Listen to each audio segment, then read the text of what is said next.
What's going on, guys? I'm Venom and this is a channel where, I give my opinion. I don't really think of this as news, like my channel being a news channel. I give my opinion, and I dive deep into stuff. We go deep, and then I piss people off with my honest thoughts and opinions. But that's alright. It's alright. So you see the title of this video. We're about to get into it. The Venom movie and the silver and black stuff. And it was an interview with Variety, and this interview will be in the description down below so you can read along as I'm talking. There was an interview between Variety, the person in charge of Columbia Pictures. This person's name is Sanford Panitch. She's the president of Columbia Pictures, which is a studio owned by Sony. Don't confuse him with Tom Rothman, because Tom Rothman is actually the chairman of Sony Pictures Entertainment Motion Picture Group. And I read that. That's why it sounded so clean like that. But there was an interview between the person in charge of Columbia Pictures, the directors of the Venom movie, and Silver and Black. That there was supposed to be an and in there, and the director of the Venom movie and Silver and Black. But whatever.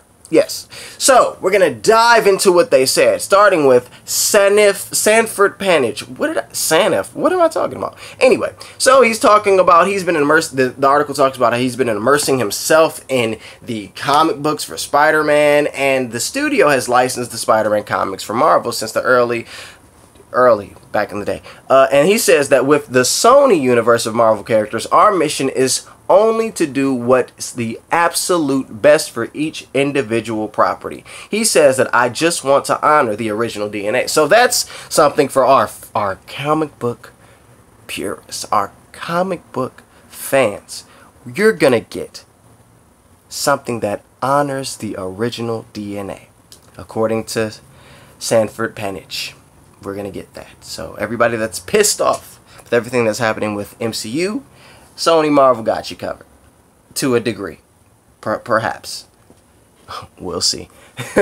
Anywho, so they continue the article, and they're just talking about everything with the MCU and blah blah blah blah. And then we get to the interesting stuff. We get to the director of Silver and Black, Gina Prince, by the way. Now, if you don't know who she is, because I didn't until I looked her up, she's the director of one movie that I saw. She's the director of a movie called Love and Basketball, which is the only movie that I've saw that she's ever made. She works with Sanaa Lathan a lot, and Sanaa Lathan is a wonderful actress. She's very beautiful. Anywho, we're gonna anyway, but her movies seem to be very personal, character driven, love stories in a way. So that's interesting. That's something to think about. I don't think we're going to go the lesbian route, but it's possible. I mean, it's very much possible, but I don't think we'll go that route. Even though you may think that because of her track record. I digress.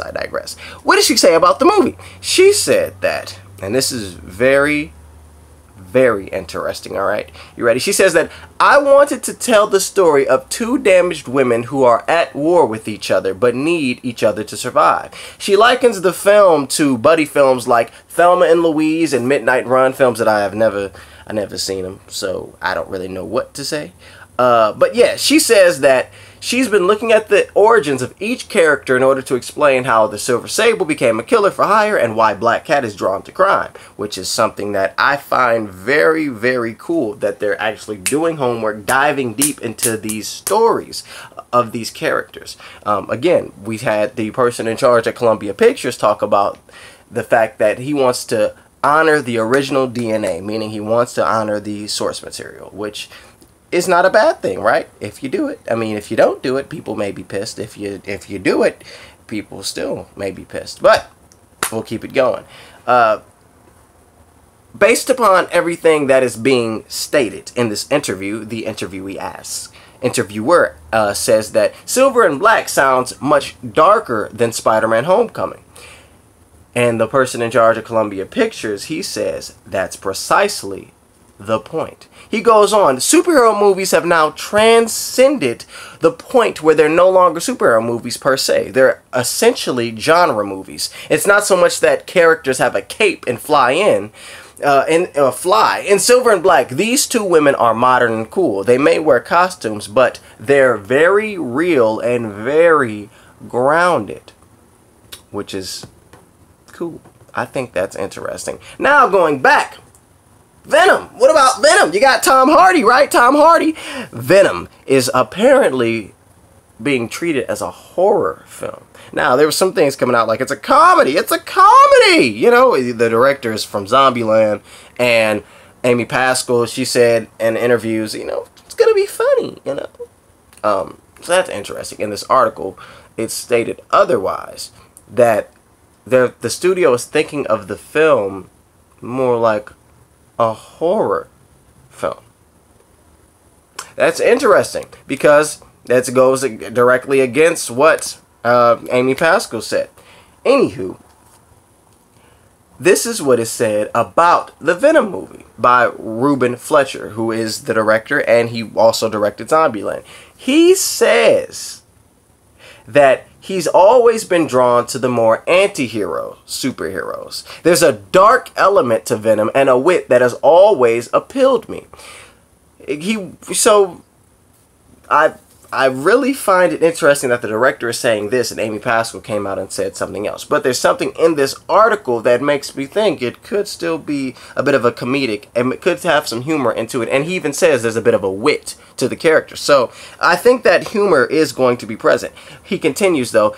He says that the film will deal with Venom's origins and with the Jekyll and Hyde relationship Brock has with the alien symbiote. He said they become almost a third being, which is what Venom is. He says there's a famous quote, "You're Eddie Brock, I'm the symbiote, together we are Venom." Then the person in charge at Columbia Pictures says that Venom will draw on the work of John Carpenter or David Cronenberg while promising more pop and fun. Okay. First thing, John Carpenter. Do you know who John Carpenter is? Are you familiar with Halloween? Are you familiar? Like, that's horror. That's horror. So we know there's going to be some horror elements to it. It's already been talked about in this article, and I suggest you give it a read. It's a great article. It's already been talked about how different films may be different ratings. Not all films will be PG-13. Not all films will be rated R. And I think that's really cool because each story is its own thing to tell. It's also worth mentioning that the fact that the Sony Marvel Universe isn't going to have an executive producer, which is what DC originally wanted to do. They wanted to have, directors just come in and give their vision. But, you know, that didn't really, it didn't go bad. It just didn't happen because Suicide Squad it reminds me of a Zack Snyder picture. I mean, it does. I'm not saying Zack Snyder worked on it. I'm not saying that it was not fully the director of Suicide Squad's vision, but whatever. But with this, they're really trying to, at least they're saying it. Now, they could go the DC route and say, no, we need somebody in charge. But they're saying that each film should have its own style, and I think that's perfect. I think each film should have its own style, have its own story. I don't think that the films are necessarily going to connect in the way that they do in the MCU. And I don't think that means that characters won't appear. So say, for example, there's a rumor that Scorpion is going to appear in Silver and Black.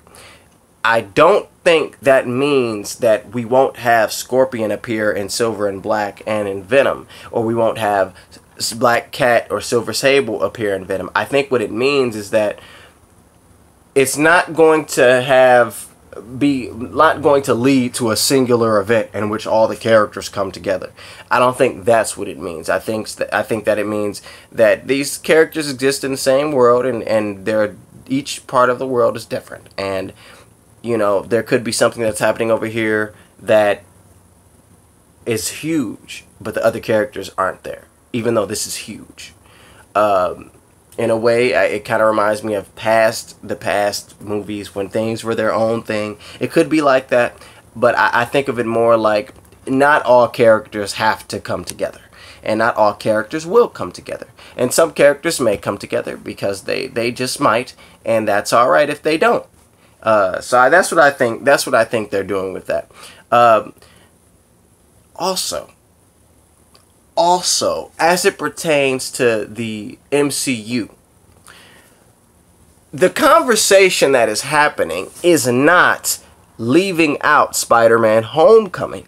They're talking about the fact that the Silver Sable movie sounds a lot different and a lot darker than Spider-Man Homecoming. And the person in charge at Columbia Pictures says that's precisely the point. Now, it's either one of two things. Number one, it's because, listen, this is a different world. This is a different time. This is a different whatever.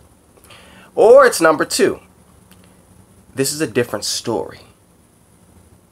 This is a different story. This isn't the same story of a kid in high school. This is the story of a grown man with an alien on him. Okay? With an alien on him. So, they could go a number of different ways with that. Is it in the MCU? If you ask me, it will be connected to the Spider-Man Homecoming stuff. But it won't be connected to anything else, meaning that Spider-Man can appear. And in this article, it even says, that they haven't said if Spider-Man will appear or won't appear. Spider-Man's going to appear. They just, in this article, it talks about, and I'm going to delve into this in another video possibly. It talks about, and by it, let me clarify. The director, the person in charge of Columbia Pictures, the president of Columbia Pictures, says that he wants to honor the original DNA. They say that the Venom movie is going to be an origin film. How are you going to honor the original DNA if you have an origin of Spider-Man, or I'm sorry, of Venom, and not have Spider-Man? How? You can't do it. Now, if they have a Spider-Man in here, and, you know, Spider-Man, if we know in the comics, Spider-Man gets the black suit, gets the symbiote first, rejects it, goes on to Eddie Brock. And that's a part of the hate that Eddie Brock, that Venom has towards Spider-Man. That's a part of it. How they gonna do that? Okay, how you gonna do that if Spider-Man ain't got the black suit yet? Because in the MCU, Spider-Man ain't got the black suit.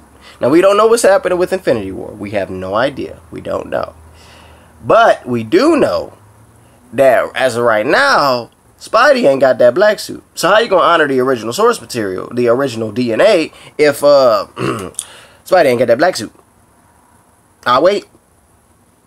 Now, there's a few ideas. Amy Pascal, she's said some things that have confused people. I've always took what she was saying as hyperbole, as her just, you know, watch the movie because it's gonna be a part of the world. You know, she never said MCU, and I think it's on purpose. It's like it's gonna be a part of the world. You know, just to, you know, get people to like, oh, it's part of the MCU. I'm gonna see the movie. You know, yeah. So there's one of two things that's gonna happen. Number one, and it's already confirmed Marvel isn't working on this film. They're not working with Sony. Number one, this movie is set in the future. And it's not going to be stated the future. You know, it's not going to be like Spider-Man Homecoming when the Avengers happens and it's 8 years later. No, I think the movie will start and Eddie Brock is getting the symbiote, or he already has it, and there's just flashbacks of him getting it and him dealing with that, and we see this Spider-Man that is different. But then in Spider-Man detention, or Spider-Man prom, or Spider-Man summer break, or Spider-Man summer camp, you know, in one of these films, that's when we see Tom Hardy's Eddie Brock. And we realize that the Spider-Man Homecoming films, or whatever, were prequels. And that the Venom movie takes place in the future. We don't realize this for a while, you know. That could be something. That's something, honestly, that would be really neat. That'd be kind of cool. Especially if everything worked out and lined up. That could be sweet. Like if things are touched upon or mentioned. Say, for example, like in Spider-Man Homecoming, right? Scorpion says this thing about, I got some boys, you know, and this could lead to the Sinister Six or whatever. But what if the Sinister Six never pans out? Then that we never see them in the Spider-Man movie. Then we find out, like in Venom, you know, that the Sinister Six is formed, and they've been forming for X amount of years, and Venom takes place X amount of years afterward, or stuff like that happens. Like, what if in Spider-Man Detention we see in the newspaper, you know, this giant monster spotted? It's like just a newspaper. It's a giant monster spotted in Central Park, and then we have in Silver and Black or some movie, whatever, it's like the Lizard. You know, the Lizard is there, and Spider-Man never dealt with the Lizard though in the Spider-Man movies. But that's it. What if, like, that could be neat? That could be pretty cool, and it harkens back to, you know, things that have happened or been talked about. I think that could be sweet. But yeah, that's one way, or a second way. It's just not connected. It's just they do their own thing. They do their own thing, and not have a Spider-Man that's older who is still Tom Holland, but they just have a Spider-Man that is not Tom Holland and it's in a different universe. They just go that route. I mean, that's interesting as well. I think that could be cool. And then you would have the fans who really care about the original source material. Then they have their own film franchise that really pays attention to that and honors that. Or Guy is lying, and we're talking about honoring the DNA. You know, come see the movie, please, cause look, we don't make that much money, and Spider-Man is the thing that make the most money, so we gotta have Spider-Man movies coming out all this stuff. We got Spider-Man movie. It's another Spider-Man movie coming. Listen. Today's Spider-Man movie coming out. Tomorrow we got the sequel. Okay, then next week is the third one, but we got Venom coming out in an hour, so you go see that. Please, just see all the movies. Maybe he's doing that. I don't know. It could go either way. It could go so many different routes. I have no idea. But I do have thoughts and opinions. And I've shared mine. And I would like for you to share yours. Share yours. Let's have a conversation in the comment section down below. Sound like I'm rapping. But I'm not. I'll be down there. Will you? Do you agree with me? Do you not? Do you say, wait a minute. I don't care. Because it ain't the MCU. If it ain't the MCU, is it not for you? Let me know in the comment section down below. As always, thank you guys for watching. I'm Vince, and hit the like button if you like the video. Subscribe if you are new. Subscribe. Subscribe to me. And I say what's up to you. Follow me. Like me. All that on the Instagrams, the Facebooks, the Twitters. All in that description. Have a good one, y'all. Peace. Direct upload because I just got off work and I'm tired. Peace out. Peace!